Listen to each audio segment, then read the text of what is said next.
नमस्कार साथियों, स्वागत है आप सभी का एकलव्य पीसीएस में। अभी एक न्यूज़ बहुत चर्चा में है कि boycott FIFA world cup 2022 Qatar में होने वाले फीफा वर्ल्ड कप को लेकर के लोगों ने बाइकॉट का ट्रेंड चला रखा है।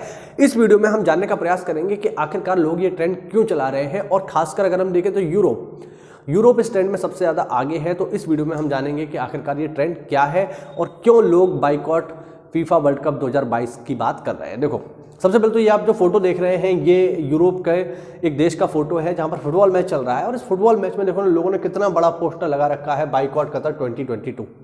अच्छा, बाइकॉट कतर का मतलब क्या है? क्योंकि जो फीफा वर्ल्ड कप है वो कतर में ही हो रहा है, ठीक है, कतर में ही हो रहा है। इस वजह से लोगों ने यहाँ पर ये बड़ा सा जो है एक कार्डबोर्ड बना करके फुटबॉल मैच में दिखा रहे हैं। अगर आप इसको थोड़ा सा ध्यान से देखो तो आप ये पाओगे कि जो बाइकॉट लिखा है, कतर लिखा है, 2022 लिखा है, इसमें जो वर्ड्स है ना, अगर आप थोड़ा ध्यान दो तो आप ये पाओगे, देखो खून से रंगे हुए हैं। देखिए ये खून की बूंद निकल रही है, यहाँ पर ओ से खून की बूंद निकल रही है, यहाँ पे भी ओ से, यहाँ पे टी से, यहाँ पे देखिए 2 से निकल रही है ना, ये देखो 2 से निकल रही है। तो बेसिकली ये है क्या है? आखिरकार कतर में होने वाला जो फीफा वर्ल्ड कप है वो खून से क्यों रंगा हुआ है, इसमें आज हम चर्चा करते हैं कि आखिरकार ये क्या है। चलिए देखो, सबसे पहला जो रीज़न है इसके विरोध करने का या इसको बाइकॉट करने का वो है ये कि कतर पर ये आरोप है कि भैया पिछले 10 सालों से, क्योंकि 2012 में कतर को ये घोषणा किया गया था कि आप 2022 के फुटबॉल वर्ल्ड कप की होस्टिंग करेंगे। तो पिछले 10 सालों में अब जब इसकी घोषणा हुई तो कतर ने यहाँ पे बहुत सारे स्टेडियम बनाए, फुटबॉल ग्राउंड बनाए, है ना, बहुत सारा काम करवाया। तो यहाँ पर बहुत सारे माइग्रेंट लेबर आई।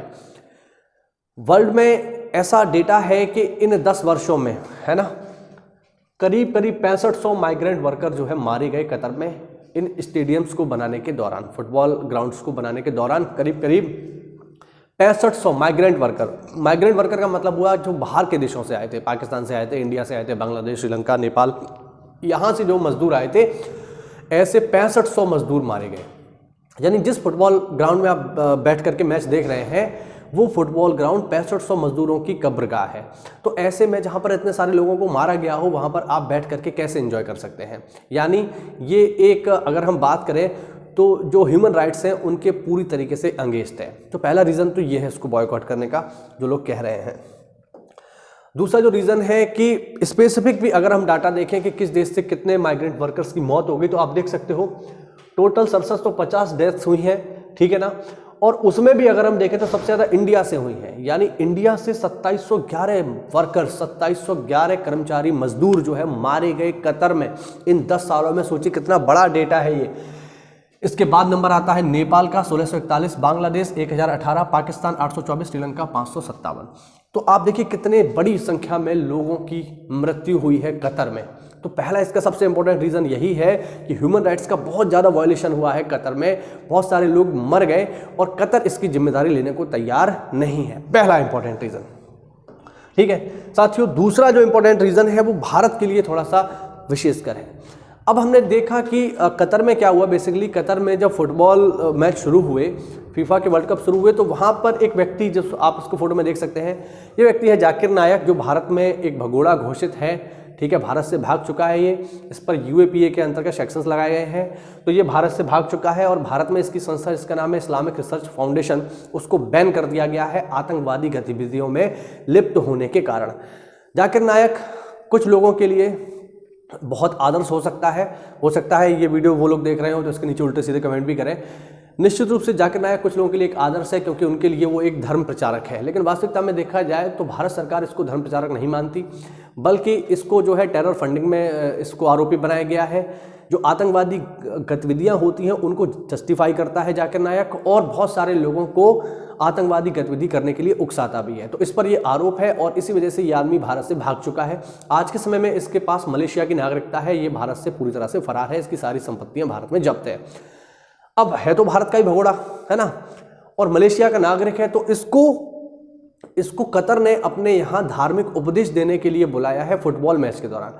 अब आप खुद सोच कर देखिए, एक फुटबॉल मैच के दौरान एक ऐसे व्यक्ति को बुलाया जाना जो एक धार्मिक उपदेशक देता है, जो कि ये बताता है कि इस्लाम ही सबसे बढ़िया धर्म है, बाकी दुनिया में कोई धर्म बढ़िया नहीं है, जो अपनी बातचीत के दौरान ये सिद्ध करता है कि केवल इस्लाम ही बढ़िया धर्म है, बाकी जितने भी धर्म है, चाहे हिंदुइज्म है, चाहे ईसाई है, चाहे सिख है, चाहे बौद्ध है, चाहे जैन है, चाहे यहूदी है, सब बेकार हैं, केवल इस्लाम, बाकी सब बेकार है।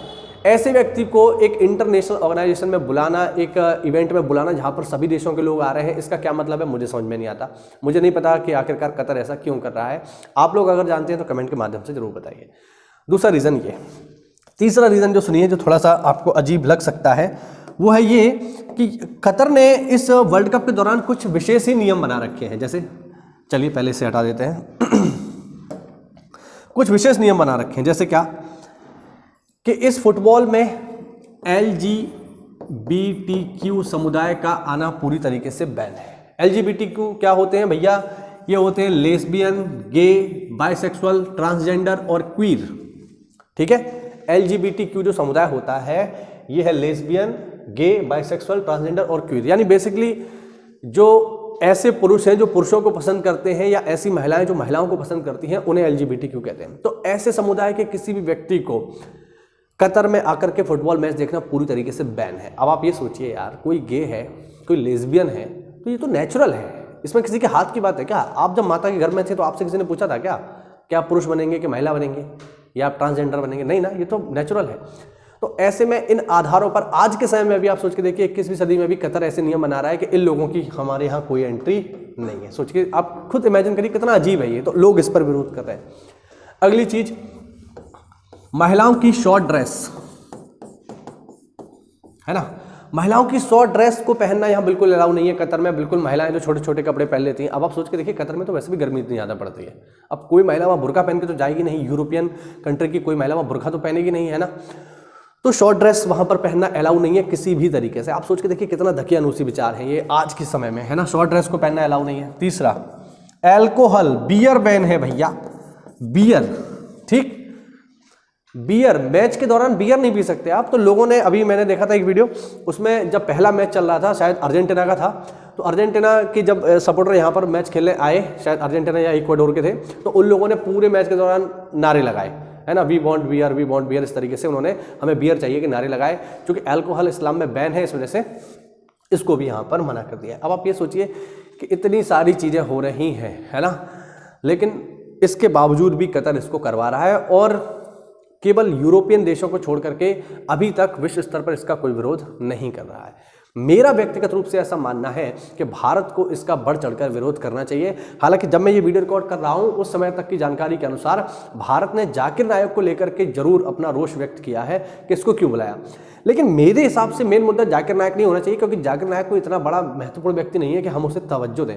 मेन मुद्दा जो हमारा होना चाहिए वो होना चाहिए माइग्रेंट वर्कर्स की डेथ।